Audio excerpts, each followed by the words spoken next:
Hello ನಮಸ್ತೆ ಎಲ್ರಿಗೂ. ಬಿಸ್ಲಿಗೆ ಹೋಗುವಾಗ ನಮ್ಮ ಮುಖ ಕಪ್ಪಾಗುತ್ತೆ ಅಂತ ನಾವೇನು ಮಾಡ್ತೀವಿ, ಸನ್ಸ್ಕ್ರೀನ್ ಲೋಷನನ್ನು ಹಚ್ಕೊಂಡು ಹೋಗ್ತೀವಿ. ಆದರೆ ಕೈ, ಬೆನ್ನು ಇದನ್ನ ಮರ್ತು ಬಿಡ್ತೀವಿ. ಇದರಿಂದ ಏನಾಗುತ್ತೆ ಅಂತಂದರೆ ನಮ್ಮ ಮುಖ ಒಂದು ಕಲರ್ ಇದ್ದರೆ ಕೈಯೆಲ್ಲ ಇನ್ನೊಂದು ಕಲರ್ ಇರುತ್ತೆ. ಹಾಗಾಗಿ ಏನು ಮಾಡಬೇಕು? ತುಂಬಾ ಸಿಂಪಲ್.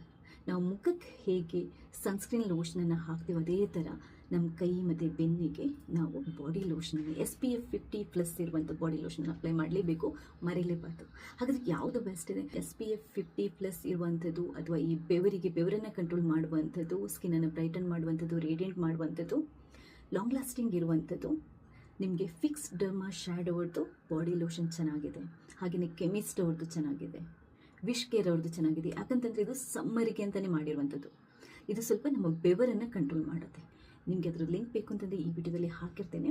ನೀವು ಇನ್ಸ್ಟಾದಲ್ಲಿ ನನ್ನ ವಿಡಿಯೋನ ನೋಡೋದಿದ್ರೆ ಲಿಂಕ್ ಅಂತ ಕಮೆಂಟ್ ಮಾಡಿ, ಅಥವಾ ಫೇಸ್ಬುಕ್ ಯೂಟ್ಯೂಬಲ್ಲಾದರೆ ನಾನು ಈ ವಿಡಿಯೋದಲ್ಲಿ ಟ್ಯಾಗ್ ಮಾಡಿರ್ತೇನೆ. ನಮಗೆ ಚಳಿಗಾಲದಲ್ಲಿ ನಾವು ಯಾವ ಥರ ಉಪಯೋಗ ಮಾಡ್ತೀವಿ ಬಾಡಿ ಲೋಷನ್, ಅದಕ್ಕೂ ಸಮ್ಮರ್ ಟೈಮಲ್ಲಿ ಉಪಯೋಗ ಮಾಡೋದಕ್ಕೂ ತುಂಬ ಡಿಫ್ರೆನ್ಸ್ ಇರುತ್ತೆ. ಚಳಿಗಾಲದಲ್ಲಿ ಏನಾಗುತ್ತೆ, ನಮ್ಮ ಸ್ಕಿನ್ ಡ್ರೈ ಆಗಬಾರ್ದು, ಹೈಡ್ರೇಟ್ ಆಗಿರಬೇಕು ಅಂತ ನಾವು ಬಾಡಿ ಲೋಷನ್ಗಳನ್ನ ಅಪ್ಲೈ ಮಾಡ್ತೀವಿ. ಸೆಕೆಂಡ್ ಟೈಮಲ್ಲಿ ಬೆವರು ಕಂಟ್ರೋಲ್ ಆಗಬೇಕು, ಟ್ಯಾನ್ ಆಗೋದು ತಪ್ಪಬೇಕು. ಇದಕ್ಕೋಸ್ಕರ ನಾವು ಸನ್ಸ್ಕ್ರೀನ್ ಲೋಷನ್ ಅಥವಾ ಬಾಡಿ ಲೋಷನ್ ಅಪ್ಲೈ ಮಾಡಲೇಬೇಕು. ಸೊ ಅದು ಬೇರೆನೇ ಇರುತ್ತೆ. ನೀವು ಎಷ್ಟಾದರೂ ಲೈಕ್ ಮಾಡಿ, ನಿಮ್ಮ ಮಾತ್ರ ನೋಡೋದ್ರಲ್ಲಿ ಬೇರೆಯವರಿಗೆ ಶೇರ್ ಮಾಡೋದನ್ನು ಮರಿಬೇಡಿ. ಫಸ್ಟ್ ಟೈಮ್ ಏನಾದರೂ ನೀವು ಸ್ಕಿನ್ ಕೇರ್ ಪ್ರಾಡಕ್ಟ್ಗಳನ್ನು ಟ್ರೈ ಮಾಡ್ತೀರಾ ಅಂತಂದರೆ ಪ್ಯಾಚ್ ಟೆಸ್ಟ್ ಮಾಡೋದನ್ನು ಮರಿಬೇಡಿ. ಥ್ಯಾಂಕ್ಸ್ ಎಲ್ರಿಗೂ.